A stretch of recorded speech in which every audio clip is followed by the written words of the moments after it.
आप सभी का आज की हमारी ई कक्षा में हार्दिक स्वागत व अभिनंदन है। चित्रण माध्यम एवं तकनीक अध्ययन विषय की श्रृंखला में आज हम वास माध्यम का अध्ययन व अनुशीलन करने का प्रयास करेंगे। हम जानते और समझते हैं कि किस तरह से एक कलाकृति के निर्माण में आवश्यक सामग्रियों को उपयोग में लिया जाता है, जो चित्रण माध्यम का हेतु बनते हैं, आधार बनते हैं। और कलाकृति के निर्माण में इन आवश्यक सामग्रियों का जिस विधि से उपयोग किया जाता है वह तकनीक कहलाती है। वास्तुचित्र की तकनीक भारत में बंगाल स्कूल की देन है। जो बंगाल शैली है, जिसे राष्ट्रीय शैली भी कहा गया, वह वास्तु जो पद्धति है चित्रों में, उसके सबसे पहले प्रयोग बंगाल शैली में किया गया। अवनींद्रनाथ टैगोर ने जापानी कला से प्रेरणा लेकर वास्तु तकनीक को अपनाया और इसका संवाहक भी जल है। जो वास्तु पद्धति है वह भारत में सर्वप्रथम प्रयोग में बंगाल स्कूल से आई और अवनींद्रनाथ जो ठाकुर है, उन्होंने जापानी कला से प्रेरणा लेकर वास्तु तकनीक को बंगाल शैली में सर्वप्रथम अपनाया और वास्तु पद्धति है उसका संवाहक भी जल है। इस माध्यम में धरातल हेतु वाहटमैन कागज़ प्रयोग किया जाता था। सफ़ेद कार्ट्रेज पेपर भी इसका जो सफ़ेद कार्ट्रेज पेपर है उस पर भी इसका प्रयोग किया जाता है। चित्रकार चित्र बनाने के लिए सर्वप्रथम चित्र की आकृतियों को लाल रंग की रेखाओं से अंकित करता है।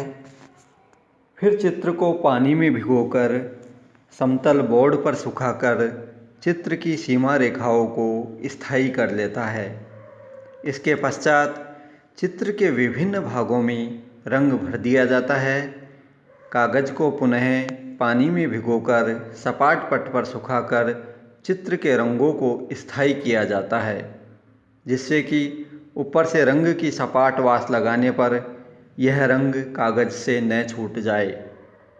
इस क्रिया के पश्चात वातावरण उत्पन्न करने के लिए एक या अनेक रंगों को संपूर्ण चित्र के ऊपर पारदर्शी ढंग से बहा दिया जाता है या उसकी वास लगा दी जाती है।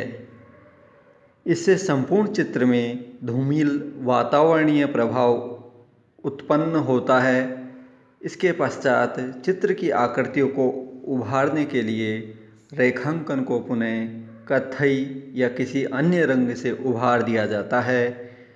आकृतियों में डोल लाने के लिए छाया तथा प्रकाश का भी आवश्यकता अनुसार प्रयोग किया जाता है।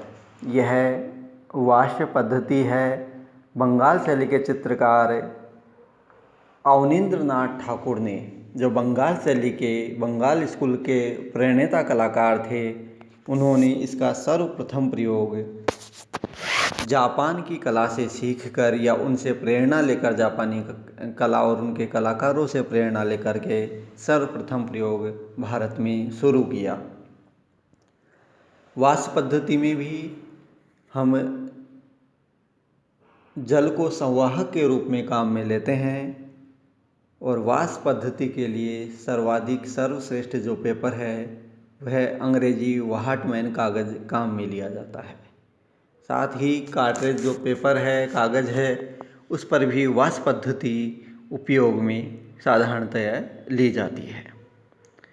वास्तु रंग के जो चित्र हैं उनको बनाने के लिए सर्वप्रथम चित्रकार जो है चित्र की जो आकृतियां हैं उनको लाल रंग की रेखा हैं उनसे अंकित कर लेता है। फिर चित्र को पानी में भिगोकर समतल बोर्ड पर सुखाकर चित्र की सीमा रेखाओं को स्थायी कर लेता है। इसके बाद आवश्यकता अनुसार चित्र के आकारों में रंग जो उनकी आवश्यकता है उसके अनुसार चित्रकार भर लेता है और उसके बाद उन रंगों को सुखा करके स्थायी कर लिया जाता है। इस प्रक्रिया के पश्चात वातावरण उत्पन्न करने के लिए एक या अनेक रंगों को संपूर्ण चित्र के ऊपर पारदर्शी ढंग से बहा दिया जाता है या उनकी वास लगा दी जाती है। इससे संपूर्ण चित्र में धूमिल प्रभाव उत्पन्न होता है। कभी कभी यह चित्र में जो चित्र का निर्जीव हिस्सा है या जो चित्र का कमज़ोर हिस्सा है उसको छुपाने के लिए भी वास पद्धति का प्रयोग किया गया। इसके बाद चित्र की आकृतियों को उभारने के लिए रेखांकन को पुनः कत्थई या किसी अन्य गहरे रंग से उभार दिया जाता है और आकृतियों में डोल लाने के लिए आवश्यकता अनुसार छाया और प्रकाश का प्रयोग किया जाता है।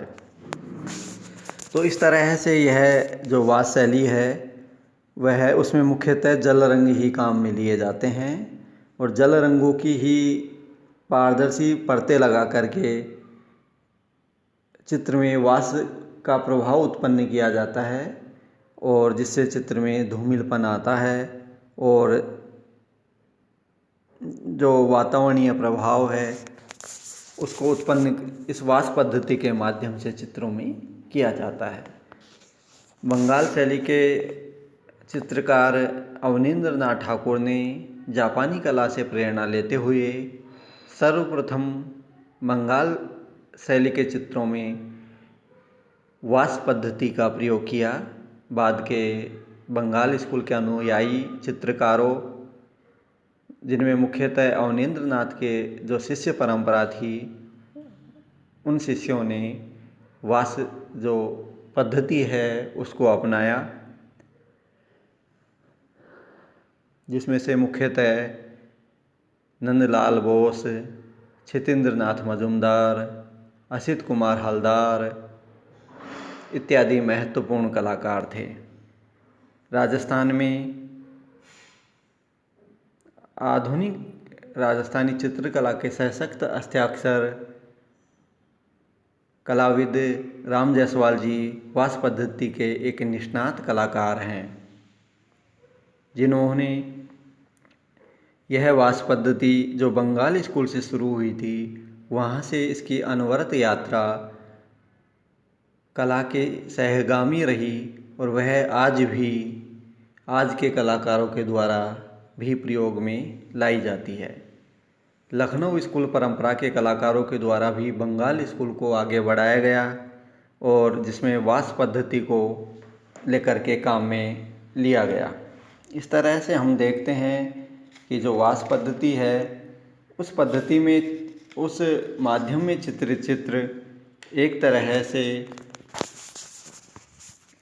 जल रंग जो चित्र हैं उनके जो रंग हैं वो जल रंगी ही होते हैं, पर इन जल रंगों को बहा करके चित्र में को एक तरह से वास यानी धो करके इन रंगों को प्रयोग में लिया जाता है, जिससे इस पद्धति को इस तकनीक को वास पद्धति या वास तकनीक कहा गया।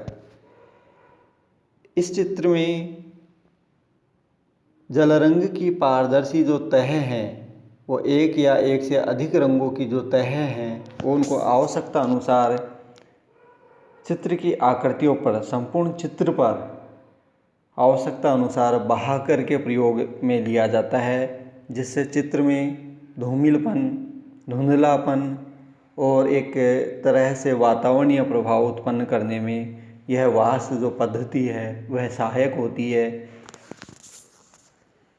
और एक प्रभाव उत्पन्न किया जाता है। वह प्रभाव कलाकृति को एक अलग ही स्वरूप प्रदान करती है, जिससे कलाकृति सजीव होती है। तो इस तरह से हम देखते हैं कि जो वास पद्धति है उसका किस तरह से कला में प्रयोग किया जाता है और कलाकार अपनी आवश्यकता अनुसार वास माध्यम का चुनाव अपनी कलाकृति में करता है। वास माध्यम का जो प्रयोग है कलाकृति में वो इतना सरल नहीं है। इसको कलाकार निरंतर अपने अभ्यास से इसमें सिद्धहस्तता जो सिद्ध होता है वो सिद्धहस्तता है वो हासिल करता है, निपुणता हासिल करता है। वह कलाकार निरंतर अपने अभ्यास से और अपने प्रयोगों से यह सीखता है और यह क्रम अनवरत चलता रहता है। धन्यवाद एवं शुभ दिवस। धन्यवाद।